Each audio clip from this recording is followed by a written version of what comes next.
ત્યારે એમ લાગે કે ભાગ્ય બેઠા હોઈએ તો શું ન સંભળાય.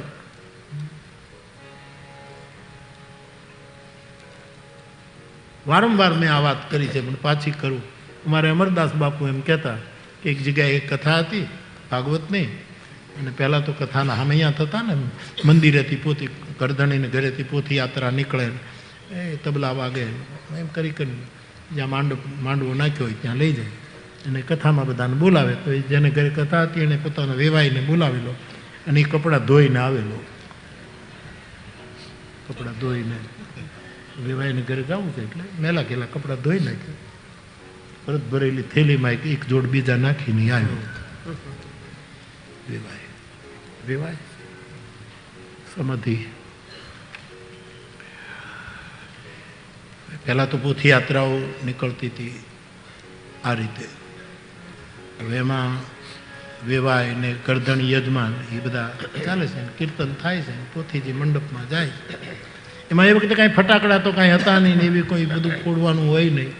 ગામમાં એક ચોકીદાર હોય, બંદૂક રાખતો હોય ને, ગામનો ચોકીદાર એનું બંદૂકનું નાળશું પેલાથી ભરીને ખાંડીને તૈયાર કરેલી બંદૂક એના ભડાકા કરે. હવે એમાં આમ પોથી યાત્રા જતી હતી ને ગરદણીને વેવાય એની હારો હારે હાલે, લગો લગ બે જણા હાલે. એમાં ચોકીદાર ઓલા વેવાયની બાજુમાં જઈને એના કાનની પાસે ભડાકો બોલાવ્યો. કાનની બાજુમાં સારું થયું આમ ન કર્યું, આમ શું રાખ્યું, એક ફરલાંગ દૂર ફેંકી દેતા, વેવાય ગોત્યો ન જડે, આમ આમ રાખ્યું. થોડું કામ હતું પણ એ સમજદાર હતો, કાને ઉડાડી ન મુકાય. આમ કરીને જે ઘોડો દબાવ્યો સાહેબ, અને જે એનો અવાજ થયો તે ભયંકર કડાકો થયો, એમાં પેલા વેવાયના કાનમાં ધાક પડી ગઈ. સીતારામ. એનો જે વેવાય હતો, જે કથાનો યજમાન, એને પૂછે કે આમ થાક નથી લાગતો ને? બોલે શું કે ચા પીવી છે. બોલું થાકનું પૂછે, આ મૂર્ખો પોથી યાત્રામાં ચા માંગે છે. તો પણ ચા અત્યારે કેમ? તો કે સારું લો. તો કે હું ચા લઈ આવું? તો કે તો આ બોલે કાંઈ સાંભળો, આવી ધાક પડી, બે બંધ. અમદાવાદમાં 3 દરવાજા નામનું એક સ્થાન છે. 3 દરવાજા અમદાવાદના હુલ્લડ, એ 3 દરવાજે કરફ્યુ નાખી દો એટલે બંધ થઈ જાય. આ નવનિર્માણની કથા અમે કરી છે અમદાવાદમાં, ચારે બાજુ કરફ્યુમાં ખાલી કથા જ ચાલતી હતી, બાકી બધું ઇમરજન્સીમાં પણ કથા ચાલતી હતી. તલગા જરડાની એનો મને આનંદ. ઇમરજન્સીમાં બાપભાઈ જસભાઈ પટેલ આવ્યા કે બાપુ બચ્યો તો માંડ કોઈમ્બતુરમાં કથા. ઇમરજન્સી આપણા તત્કાલીન વડાપ્રધાને નાખેલી. 2 જણાનો વાતો ન થાય, 4 જણાને ભેગા. એમાં અમે કોઈમ્બતુરમાં જયંતિ બાપુ, બલ્લુભાઈ ને આ બધા અમારા યજમાનો ત્યાં કરતા ને એમ બાપભાઈ જસભાઈ પટેલ ઓલી થેલી લઈને નીકળ્યા. આવો આવો કેવો કેવો આપણો મુખ્યમંત્રી હતો. બસમાં મુસાફરી કરે મુખ્યમંત્રી સાહેબ. મને કે બાપુ આમ ગમે તેમ કરીને આમ વાહન બદલતો આવ્યો છું, પણ આપની કથા છે એટલે આવું.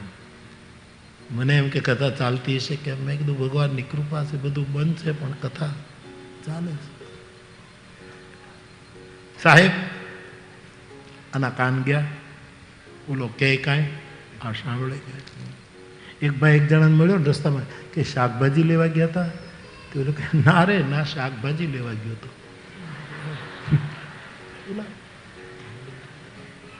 3 દરવાજે કરફ્યુ નાખો, ખરાબ સાંભળવું નહીં, ખરાબ જોવું નહીં અને ખરાબ બોલવું નહીં. આ 3 દરવાજે કરફ્યુ નાખી દો એટલે અંદરના હુલ્લડો બંધ થઈ જાય.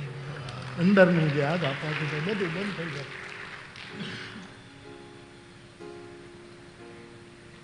કાન જાય ત્યારે આવું થાય. એક જણા પૂછે કે તમે શાકભાજી લેવા ગયા તો? ના રે ના, શાકભાજી લેવા ગયો હતો. ઓલો પછી શું બોલે? અરે મને તો એમ કે તમે શાકભાજી લેવા ગયા તો. એટલે પણ હું રાહડા લ્યો છો, શું એકનો એક વાળીને એકને એકના ગરબો લ્યો છો. એક જણાએ પૂછ્યું કે ટ્રેનમાં આવ્યા? અરે યાર ટ્રેનમાં ક્યાંથી આવે, ટ્રેનમાં આવ્યો હતો. એટલે અચ્છા, મને એમ કે તમે બસમાં આવ્યા છો પણ તમે તો ટ્રેનમાં આવ્યા. હા, અને કામ ગયા. વાતે ગાતે યજમાનના ફળિયામાં પોથી પહોંચી છે. સુંદર વ્યાસપીઠ છે. ઊંધા વી આકારના તોરણો લટકાવ્યા છે. ઊંધો વી હોય એવા તોરણ. પહેલાંની કથા મેં આવી કથા કરી છે. 4 કેળના થંભ હોય, ખાલી મહારાજ જ દેખાતો હોય, બીજું કોઈ ન દેખાય એટલો બધો. હા, કથાકાર દેખાવો ન જોઈએ, એની વાણીનો પ્રસાર થવો જોઈએ. એવી રીતે આજે બાપડી જુવારા વાયો હોય છે, બેનો દીકરી હોય, એમાં કથાકાર બેઠા હોય છે. કથા શરૂ થાય અને વેવાયને તો પછી આગળ જ બેસાડવો પડે. આગળ એક થાંભલો હતો, 2 વાહડા, નાના નાના ખૂંટા, એની બેઠક હતી.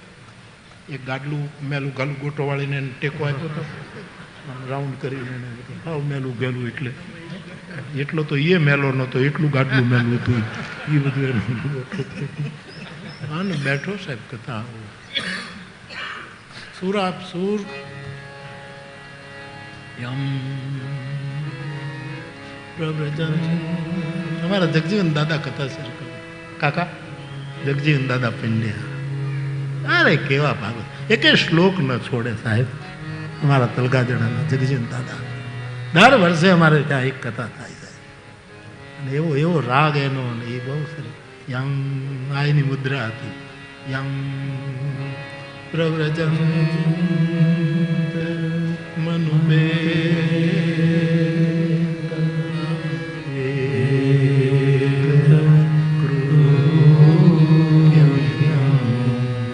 દવાઈ પાય વિરહતા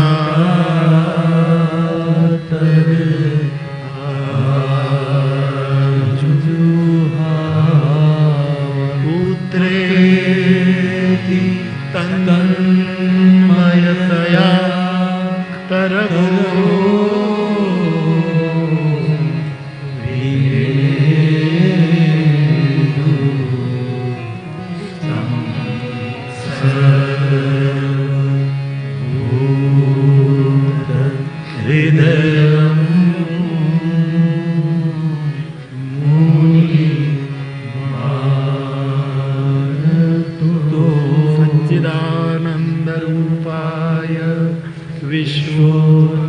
નાભીથી બોલતા હતા અમારા કથા. તાપત્રય વિનાશાય શ્રી કૃષ્ણાય વયમ નમઃ. કથાકારે કથા શરૂ કરી છે ભટ્ટ બાપાએ. સાહેબ 7 દિવસ હાવ બાઘાની જેમ બેઠો છે. કાંઈ સંભળાય, કાંઈ આરામ, કાંઈ સંભળાય, કાંઈ સંભળાય નહીં. પેલું જે ચોકીદાર આંટી ગયો તો ધડાકો, હા હા, ખાલી આમને બેઠો. લોકો કે દાદા થોડીક આમ ટીખળી કરે તો લોકો હસે, ગોપીઓની વાત કરે તો લોકો આને કાંઈ અસર જ ન થાય. એને રોબોટ બેઠો હોય, બેઠો પ્લાસ્ટિકનું પૂતળું બેઠું હોય. 7 દિવસ પૂરા થઈ ગયા સાહેબ. પરીક્ષિતનો મોક્ષ થઈ ગયો, પણ આના કાનનો મોક્ષ ન થયો. પરીક્ષિત તો વિમાનો ઉપડી ગયા. અને પછી ગામડાનો નિયમ હોય, પાછી પોથીને લઈને વાંચતે ગાતે યજમાનને ઘરે કે જ્યાં મૂકવાની. વળી પાછું સામૈયું શરૂ થયું. 2 વેવાઈઓ સાથે સાથે ચાલે છે. વળી ચોકીદારે બંદૂક ભરી છે, આને ખાંડી ખાંડી, અને વળી પાછો ભયંકર ભડાકો. એમાં ધાક ખુલી ગઈ. બહુ સંભળાવા માંડ્યું. ખાલી કથામાં જ કાન. એના ઉપરથી નક્કી થાય કે બેઠા હોઈએ તોય ન સંભળાય, કારણ કે ભાગ્ય હોવું જોઈએ. નહીતર ખોટા ધડાકા મને તમને કથાથી દૂર કરી દે. સતીએ કથા ન સાંભળી, બેઠા પણ ન સાંભળી, કારણ કે ચતુરાઈનો અહંકાર હતો. હું શું કામ કથા સાંભળું? હું તો દક્ષ કન્યા છું. રામ કથા મુનિ